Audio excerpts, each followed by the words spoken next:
yeroo lamaa fi hawaasa kiyya jaalala isaan naa qaban argee takka gaafa jarri naftanyaa asitti aggaamiin irra godhan hawaasni kiyya bahanii ispaaltiin guutamee xaabiyaan guutamtee hanga warri poolisoota uummata nurraa kadhu jedhanii ganna baasanii irraa kadhee humnatiyyaa oliis ta'anii ichirraa dirqiin harkaan fuudhanii na baadhatanii dhiichisaa takbiirtaa ol fuudhaa ilaa mana kiyya nageessanitti jaalala naa qaban hawaasni kiyya nan mul'isanii turan lafatti qilleensa irratti illee taatee dhiyeenya kanaa wajjin wal qabatee gara zuumiin haa ta'u gara waasaapiitiin haa ta'u gara imootiin haa ta'u gaafa gadda kiyya shabboo miidiyaa gubbaa dhagayan akkuma dhagayaniin kaan dawwalee booya kaan maaliif rakkoo ta'e dila kana dho'isitee osoo nun dhageessin kophaa rakkatta jeenna booya maalumaaf hin olbee uummata kana qalbii cabsa jee sadarkaan itti deebi'ee figgattu gubbaan ga'e rakkoo xiyya irraanfadhee maaliif rakkuma sanuu ibsee uummata kana qalbii cabsaa sadarkaan jiru gubbaan ga'e jaalala uummanni kiyya naa qaban irraa kalee kanam tokko nadda walee daaroo labuurraa yoo magaalaan itti nama gurguran jiraatte awwaan takka waan si gumaachuu sin qabu iyyaafadhu na gurguradhu naan jedhe kaan dawwalee yoo kalee bakka itti gurguran beekte naaf hime kalee takkaan ni jiraatanii takkaniin gurguraa jaa namni huwwaan naa kanu dhabee booya huwwanni naa kan nutti hanqatteeti tunnatti qaatte osoo hin ibsiifanne jaa ummata kan na jaalatu qabaachuu kiyya ummata kan naa mararamu ummata sadarkaa lubbuu isaa itti jaalatu olin na jaalatu ummata kanaa qabaachuu caalaa wanti naaf qabeenyaan jirtu wallaahi hedduu naa galatoomaa naaf ulfaadhaa ummanni kiyya kabiyya jirtan haala jirtan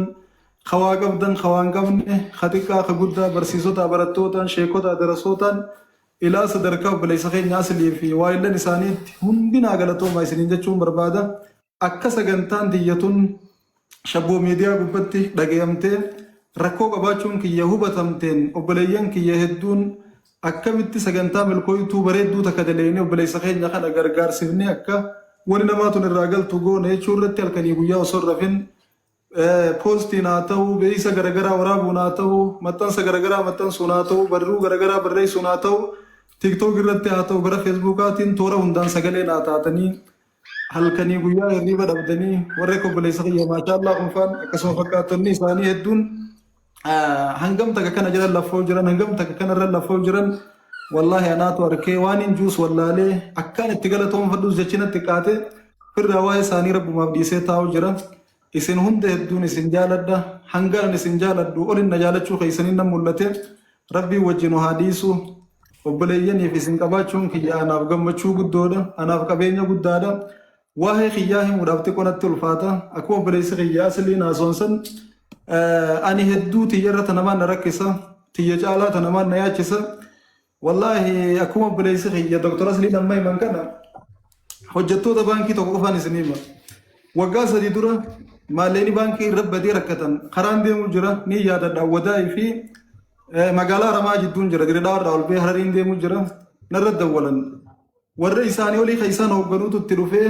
maallaqa irraa isaabu jira gaafa isaaban maalleeni kumni dhibbeen takka irra badee jira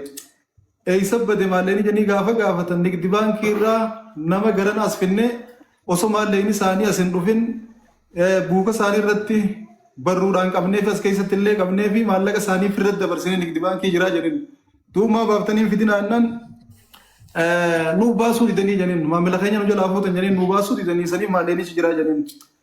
hiika anaatu fichisiisaa jeetti hoogganaa isaaniitii gaafa isaan fuudhee gara iddoo nigdi baankiin jirtu qaceelu maalleeni nigdi baankii isaanii irraas hin jiru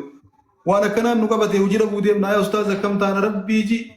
arra yoo hujii irratti hafnee sumaanii yoo hujii dhabnee sumaanii naan jennu aboo umar kan qabu kamiin ta'a aboo ati nurra wayyaa nama beekta rabbiiji bakkuma seente seenii nu furi naan jennu kuma meeqa kuma dhibbaan gara naan jennu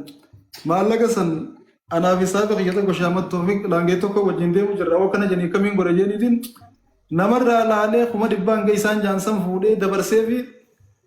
booda yoo nan barbaade malee guyyaa takka silkii naan dawwalan irra dawwala bakkaas ni jijjiirratanii hanga ammaa tettumaan dawwalu jira firraa jibbeetiin itti barreessee dadhabee firraa dhiisee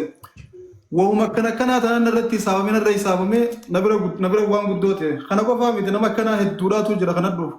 yoon jalaa dide osoo qabuu nu dhorkate naan jedha anaa umaan qabu isaan osoo qabuu nu dhorkate jedhinatti ijaa'urraa an firra akkaan teeteetuma isaan kanaaf furmaata ta'ee yoo rabbiin galchiisisaa galchanii haftee saaftu jedhumaan itti seenu yeroo hedduu namni ati gartee isaacha rakkattu kun namni ati isaacha rakkoo seentu kun siif rakkatu awwani na gammachiisu guddoon ijoolleen san silaa hojii irraa ni ari'amti nama lama sababa an